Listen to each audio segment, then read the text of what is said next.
pag-ibig ang sagot.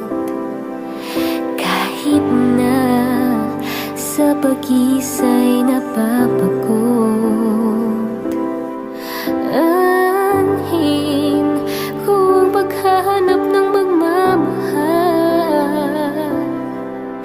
Kung ang sarili ko ay di pa